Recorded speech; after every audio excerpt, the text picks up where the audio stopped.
We're going to go to open discussion. As usual, I'm going to grab the mic for one moment to start. I want to underscore what Stefano said, but also reflect on it for a moment because I think it's wonderfully important, where he said that poverty today is a secondary scarcity, and it is not enough to have compassion and charity. This is a matter of justice. And I want to say, in the broad economic discourse about why there is poverty in the world today, there are three big models, in my view, that are part of our discourse. The one that I was trained in my studies and in my own research in early years was the idea that everybody was poor. The technological revolutions came in the 1800s. That allowed an escape from poverty, and that is progressing. So now it used to be 90%, now it's 10%, and that is a gradual dissemination of well-being. It's a kind of low conflict vision without the urgency, by the way that it's described, but it's described as a process that had happened, that James Watt at University of Glasgow invented the steam engine, and 240 years after that, it's basically spread everywhere, but not quite. That's one model. That's the way that economic history is generally taught right now. A second model is that the poverty is part of a natural order in some sense.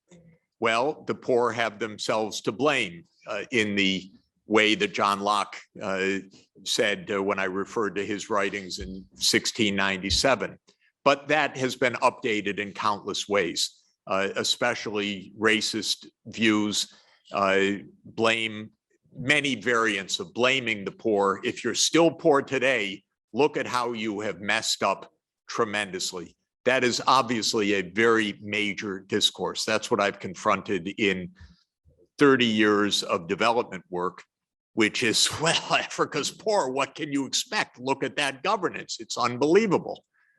So that's a second narrative. The third narrative is that poverty is caused by some kind of structures of sin or evil. And an early progenitor of that view, of course, was Karl Marx, who said that poverty is the face of exploitation. Living in a country that views Marx as the worst possible source, we were trained to understand that can't be right. This isn't exploitation. This is market forces. His labor theory of value is ridiculous. And in any event, living standards rise. And if they haven't disseminated everywhere, it's not that. Marx was in a way an antidote to those who are part of the structures of sin. But I think the point that Stefano is making, and that I would stress as an analytical point, is that the more closely you look today at persistent poverty anywhere, what you find is pervasive crimes against the poor. And this is not just that development didn't reach those remaining pockets or places. This is criminality of the first order, I would say. Not exactly Marx's vision in the factories the same way, but other structures of sin. I'm working a lot these days with the president of the Democratic Republic of Congo, President Tshisekedi. His finance minister said to me 4 days ago, Mr. Sachs, I don't even have a budget adequate for primary education, much less secondary education. Please help. Now, if you look at the DRC and all that miserable governance, well, it's not so hard to realize that though it is not our narrative, that King Leopold was the structure of sin, one of the most evil people in modern history, still praised in Belgium in some contexts. The Belgian state ran a slave colony after Leopold left from around 1907 to 1960. And then I'm reading a book now, which I would recommend everybody, called White Malice, basically about how the CIA put a bullet in the head of Lumumba, the very intelligent, very sympathetic, very bold and decent leader of the new free Congo, but he was considered dangerous to the United States for two reasons. One, the mining interests really wanted the Katanga province mines, not the people from whom these resources had been stolen for a century. And so that was, in typical CIA pattern, reason enough to overthrow a government, which is that they somehow were interfering with financial interests in the US and Europe. And that was very direct. The other was that Lumumba, who very much liked Americans, by the way, and trusted the United States, and did not understand what was happening to him as the CIA put the death sentence on his head, was considered, in the mania of the American mentality, insufficiently anti-Soviet, because he did not repeatedly denounce the Soviet Union. And therefore, he was a threat to American security. And therefore, he was really a proto-communist. Therefore, he was really an ardent communist. Therefore, he had to be eliminated. That was the logic that proceeded. The assassination order was given by President Eisenhower in the White House explicitly, because they are murderers. And so when you start touching almost anywhere, you find sin, not just innocence, because we put in power the assassin, who was Mobutu, who then ran the country for the next 30 years. We installed the murderer, the very assassin, as the head of state.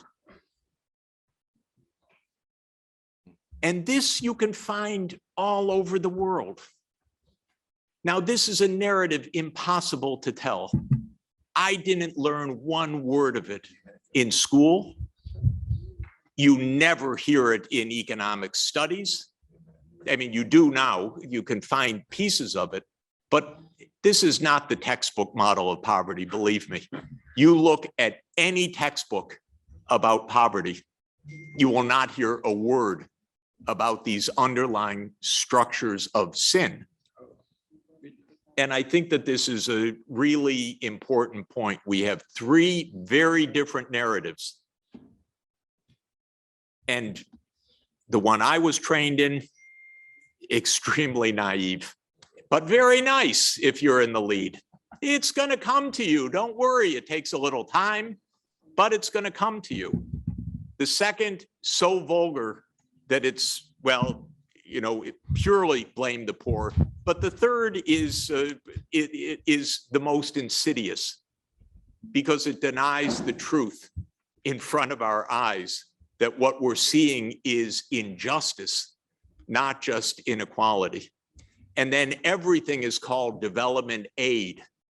There is no amount of aid that Belgium could give that would begin to compensate for the crimes, but it's called aid, and it's called generosity, and it's called, why can't you stand on your own?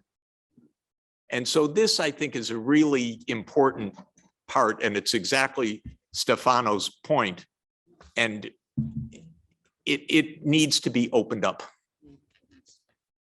Claude.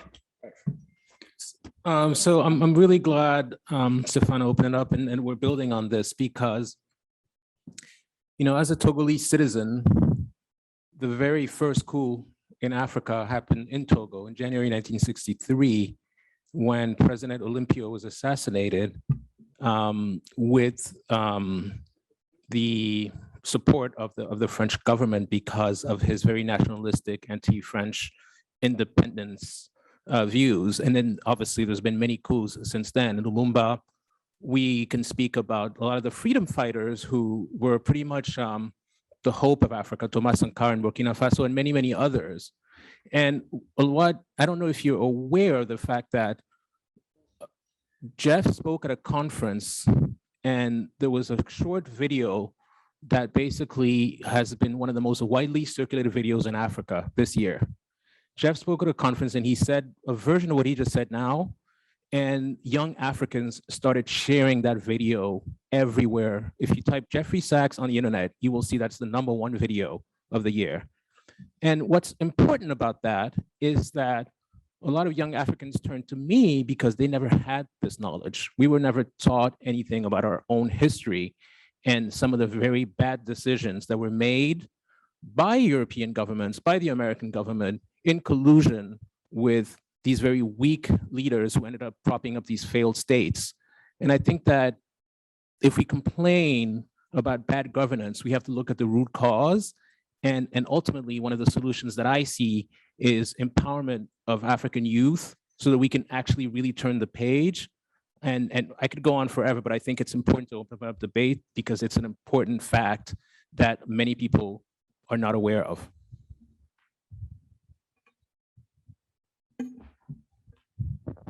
The floor is open. Please. Build on Claude's point. I really appreciate the presentations all morning and this afternoon. When I hear justice, I think a lot about self-determination, voice, participation. And I'm curious from the group, policies and approaches to address the issue of power distribution, not just sort of the classic economic and wealth distribution that we're talking about. Those go hand in glove. Relatedly, I was struck by the Pope's comment about ideological colonialism. And as we think as an academy, as a set of researchers, mostly in this room, how do we guard against sort of transforming fields, but still maintaining power fundamentally? We're still sort of bringing in iterations on Anglo-American or Anglo traditions. Most of the books cited so far, wonderful books, but represent that tradition. And I'm curious to hear any comment about that as well. Thank you.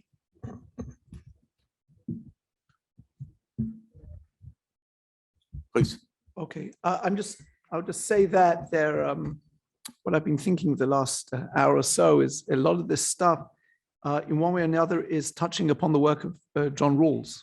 Either critical either critical of the work of John Rawls or actually kind of raising it. So, for example, the idea of pre-distribution is very similar to the idea that Rawls develops of this kind of background justice system that I think is just a rereading of Providence theology, right? And this is the idea that it's not only about reward and punishment, but it's about looking from in advance at the conditions for justice that are more to do with the underlying structure of society, or what you call pre-distribution, right? Which again, we're all going back to that. And that connects, I think, to what you were talking about, because one of the big criticisms John Rawls correctly is that he's talking about the individual and not about the family, and certainly not about the community, and not about, even with the later work. So I'm just trying to work about how to hold these things together, because I think a lot of this also, again, brings back to where I'm coming from, the question of providence and how justice, human justice, is trying to work on these themes correctly or incorrectly, thinking around the wrong units. Maybe providence doesn't think about the individual unit, but thinks about a wider context, like some theories suggest, and maybe we should be trying to emulate a much more complex perspective. So I'm just saying it all connects, from what I can see, and to do with our responsibilities to emulate the right thing. I would go further to talk about the different cultures again, but that goes to the much wider question, because I'm talking within the European or the Judeo-Christian tradition, which I don't know where to go on this. Please, Reverend Barber, welcome. Thank you, and finally got on get through the plane.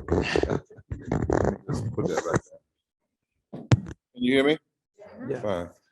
I just, first of all, I'm honored and humbled to be even sitting at this table and apologize for the lateness. We had an issue with the plane in my hip, but we got here. I think that one of the things that has moved me, last name? Stefano, with your comment, is to hear the stridency of the language. Because I think that too often our language in the public square as people of faith has been too easy. It's not been the language of the prophets. And there has to be a sense in which, even if the world systems don't change, at least they know there has been a prophet among them. That's why that video of Jeffrey is so powerful, because of the truth. You know, the prophet said to people who were greedy and stole and destroyed and murdered, called them wolves. One of the few times that the prophets didn't call somebody a human being. They said, when you're greedy, when you steal from the poor, when you hurt women, when you enslave people, you have taken on the characteristic of a wolf. Now that doesn't fit our little cute language, but that was Isaiah 22, is real, Ezekiel 22. Said your politicians have become like wolves. And then it says, and the reason they're like wolves is because the priests won't preach to them. That didn't mean Catholic, it was just talking about, or Jewish, it just meant preachers, you could say, would not tell them the truth. So therefore, when we don't tell them the truth, we actually enable human beings to become animals. And it's played out in their economic action. So Dr. King called it clear, the reason he was killed because he started calling it murder. I preached a sermon at the National Cathedral. America must decide that death is no longer an option. To say that every regressive piece of public policy that hurts the poor has a death measurement in it. And we need to talk about poverty in that way, not just that it's poverty, but it's killing folk, it's murder, it's policy-based murder. You know, I'm a pastor, I bury the people who die because they don't have health care. And we have to show that moving, that there's a group of us that have decided that every person that in our church that dies from the lack of health care, we're gonna ask the family, can we call the media in? And can we have the cameras there and say, now, this is what extreme public policy looks like. This is what it is. I can no longer stand in front of the pulpit as I would have 20 years ago and say God called them home, because God didn't have a thing to do with that. God may receive them home. And then the other thing, I think, last two things, I was listening this morning, you know, the church often uses that. I think you gotta be very careful with the language, and the poor shall be with you always, and say that's what Jesus said, because that's not what Jesus said. He quoted that as a Jewish person, as a Hebrew, which means he was quoting it from the Old Testament.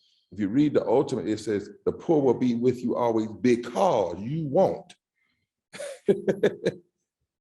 He's the poor with you. It had nothing to do with God. It had nothing to do with, this is the order of things. The poor will be with you because you lend people at high interest. You exploit people. So Jesus was thinking that, right?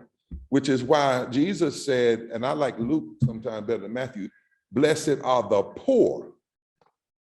Not just the poor in spirit, but blessed are the poor. And the first emphasis of the gospel is toward the poor, the patokos. I know there are a lot of scholars in here, those who've been made poor because of economic exploitation. And then lastly, I love something that you said about justice. You know, I'm glad you said that, because we need to take that back to America, because I think some people in America think the Constitution says the government was founded to establish benevolence. But it says to establish justice, supposedly. And coming out of the African, my history is white, Tuscaroran, Indian, and Black. So I'm kind of all mixed up together. But Black folk never wanted freedom. Now you say that in some room, you say, yes, they did. I'm like, no, they didn't. They didn't want freedom.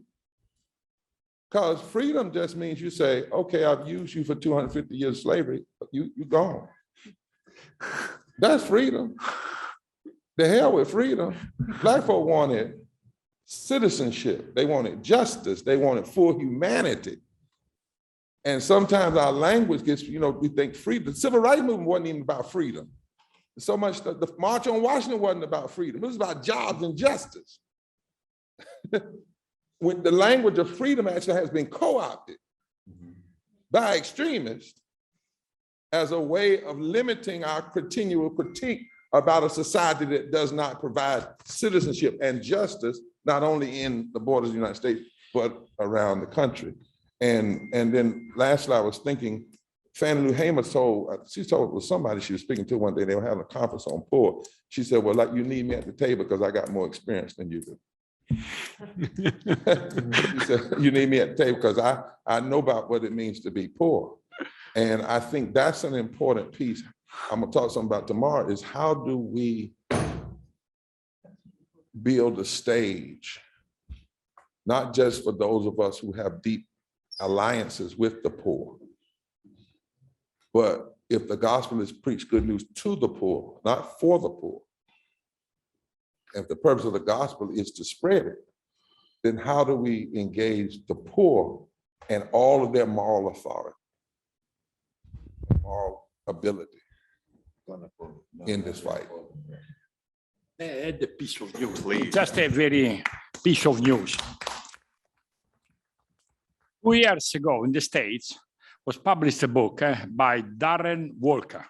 He's the president of Ford Foundation, perhaps the #1 among the philanthropic foundation in the States. You know what is the title of the book? I had to read it twice because I wasn't sure I understood the point. The title is From Generosity to Justice. And he's the president of a philanthropic, and he defends the following thesis. Philanthropy in this country has been invented to keep on the poor. And he said we should stop with philanthropic behavior because otherwise injustices. And since if it were a Marxian economist, one would understand. But since that was written by Darren Walker, the implication is clear. Perhaps he was influenced by Jeff. Probably. Or by you. Yes, Rocco. Thank you. Microphone, please. Thank you.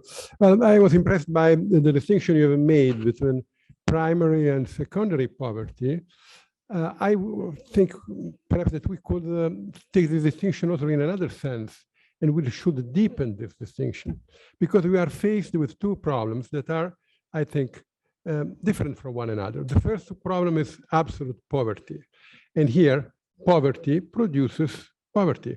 Are the poor to be blamed because of their poverty? Of course. They are poor because they are unable to move, to act, to take jobs, to persevere in jobs, and so forth. Why are the poor this way? Because they are poor.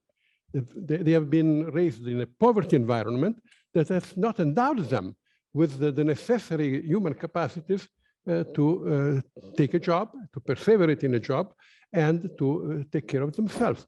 So here we have one set of problems. First of all, you must give them what is needed to live. The encyclical Dives in Misericordia says there is something that is due to man because they are men, even if they cannot give anything in exchange. Here we are in the area of gratuity. And you must, well, that is the first step.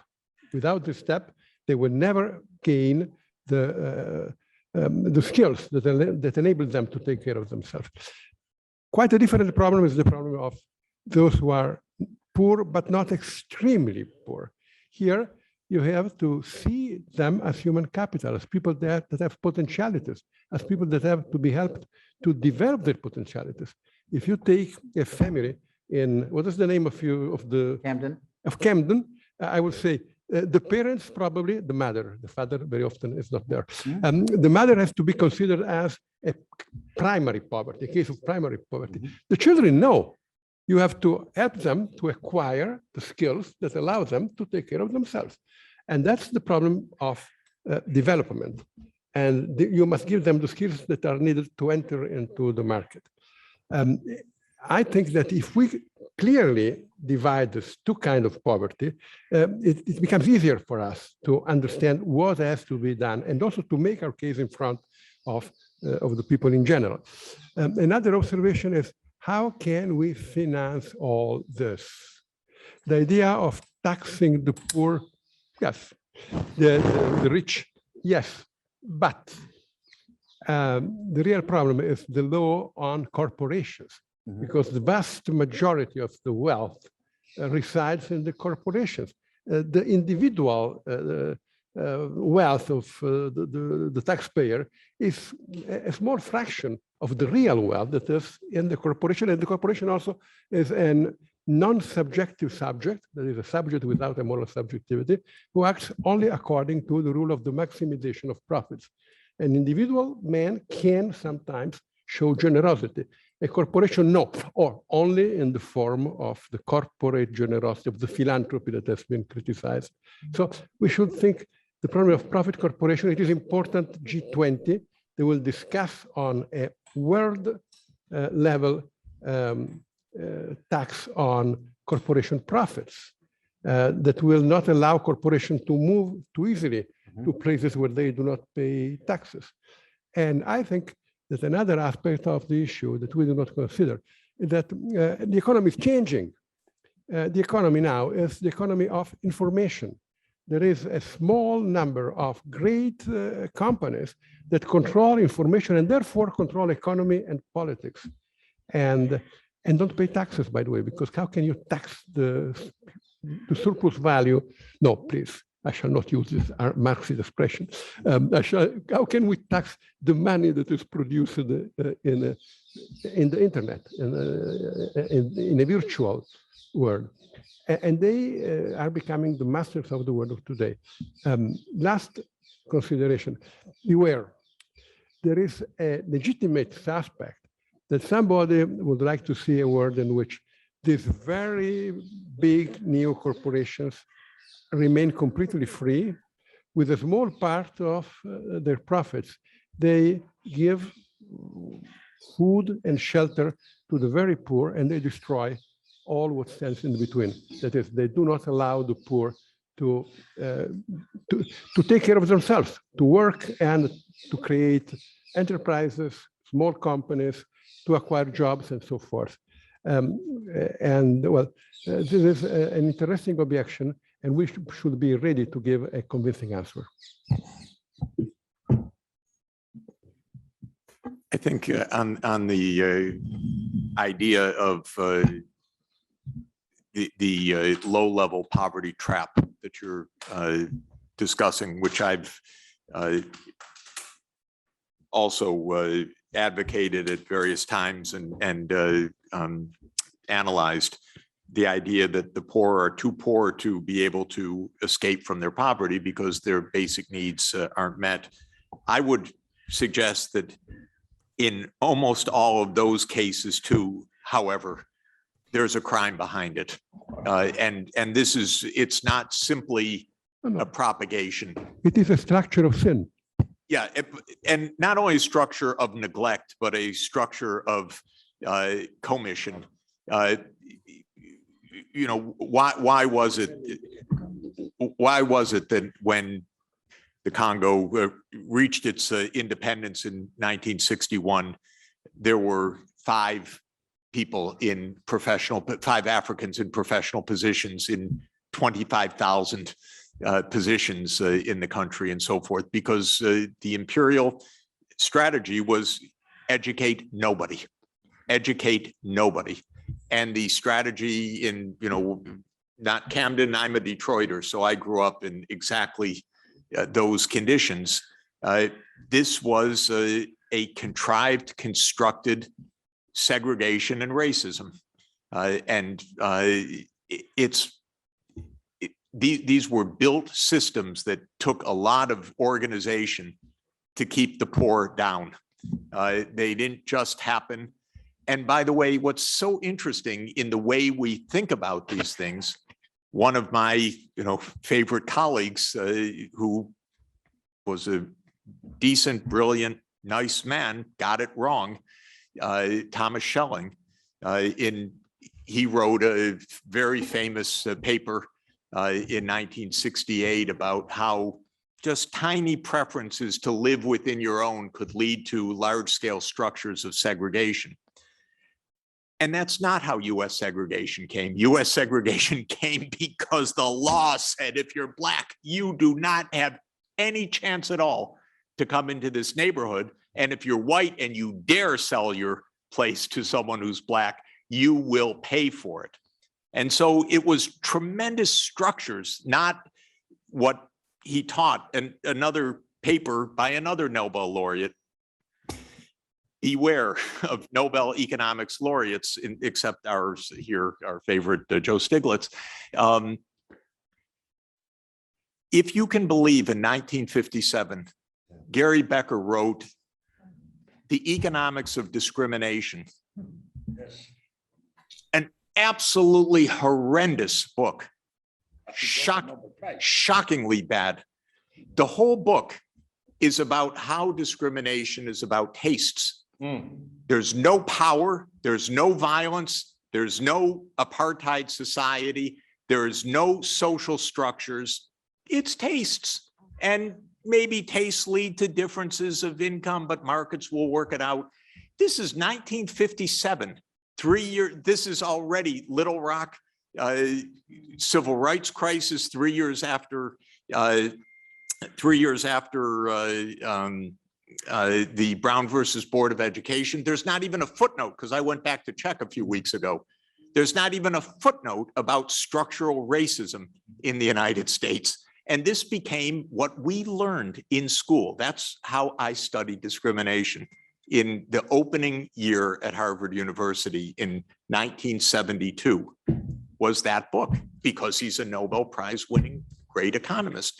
So one can paint any picture as if it is somehow the natural order of things, not the structures of sin.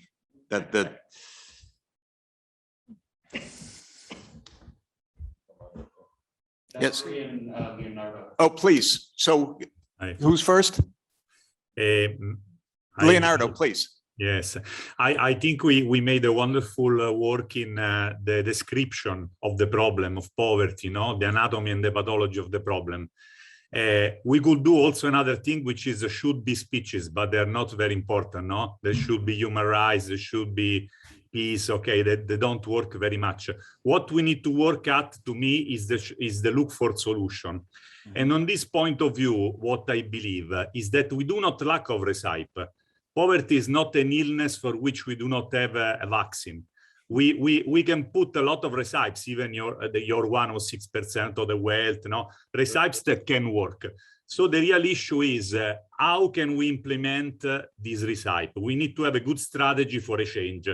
One thing we excluded is that the change can come for the goodwill of the powerful. No, we know that it won't be like that, because we know that the powerful are conditioned by lobbying, by money. Okay, that's what you repeat all the time, also in the US. No, you heard also from Joe Stiglitz.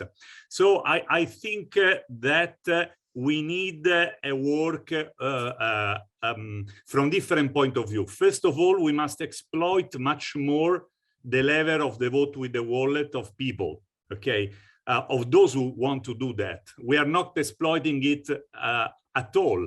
I would say consumer from all over the world, unite yourself, no? And so we should use this power much more.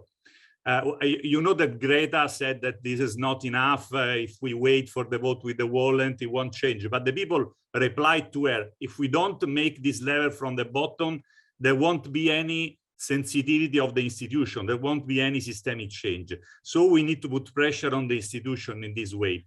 The other idea I make is that any one of us alone is insufficient for the solution. The economist cannot do alone.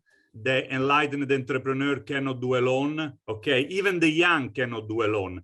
I think the real category which we need is the alliance. We need an alliance between different actors. If you think well, it is exactly what is Economy of Francesco. I was yesterday in an event of Economy of Francesco. This is an alliance between economists and change maker, but only young economists. So it is a limited alliance. I think we need a wider alliance. We need to put together elder entrepreneurs, economists, and we are trying to do this in Italy. We are creating an alliance. If you put together generative people of different kind, I think you have much more critical mass and power. And we have to use two levers. First lever is consumption and savings. And second lever is social media, okay? You know, there are 9 intelligent people in social media and 1 stupid people, but we gave the microphone to the stupid people and the other 9 people are not saying anything. So that's the problem of social media today. So we need to work much more on these 2 levels. And I think that the category of the alliance and an enlarged alliance with respect to economy of Francesco, I think that's the way. This is actually what we are trying to do in Italy and what we will do with the social weeks that will be in 1 week in Italy time. Thank you very much. Very helpful and wonderful. We're going to take a break unless there's one more urgent comment. Yes? Who is it? Yeah. Oh, Valerie, please. Oh, sorry to interrupt. Not interrupting, please. Interrupt the break or delay the break. No, Jeff, on your point, I think your point was linked also to this question of the right of the countries, of the people to decide on their future and the choice of the society that they want. And I think this is linked to the question of democracy. We cannot only, of course, as Leonardo was saying, count on the goodwill of the powerful man or powerful woman at the head of a country. There are many,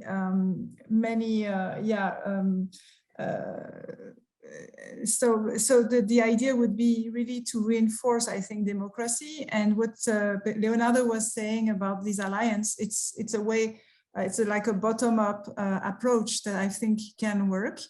And I just wanted to share with you that the ILO really promotes a model of social protection and social justice that is based on a democratic process at all levels. First, the way we support countries in building their social protection systems is based on what we call the standards, the International Labor and Social Security Standards that are actually adopted at the International Labor Conference once per year. Based on a vote from all countries, and those who are representing the countries are not only the governments, but also representatives from the business and from the workers. So it's really a much wider representation than only those who have the power. So this is the first point. And then the second point is that when we support the application of these standards in the countries to develop, for instance, social security systems, this is not done only with the government, with the ministries. It's also done with the workers and the employers' representatives of the country and also the participation of civil society. So that they participate both in the design of what they want, the system, and in the governance of the system through tripartite advisory or governance boards. So I think there is a real importance of democracy that is needed, I think, to really build the societies that the countries want. Thank you. Thank you very, very much. Thank you for bringing the social partners idea to the fore, and let's come back to discuss that. We're going to have a break now, and then we come back and have the final discussion for the afternoon. And I know that we have, yes, we'll come back, Gustavo, if we could, after the break. Now or after, I think, if that's all right. Yeah, okay. we have another. Oh, Yeah, we have another round of discussion, so stretch, fresh air.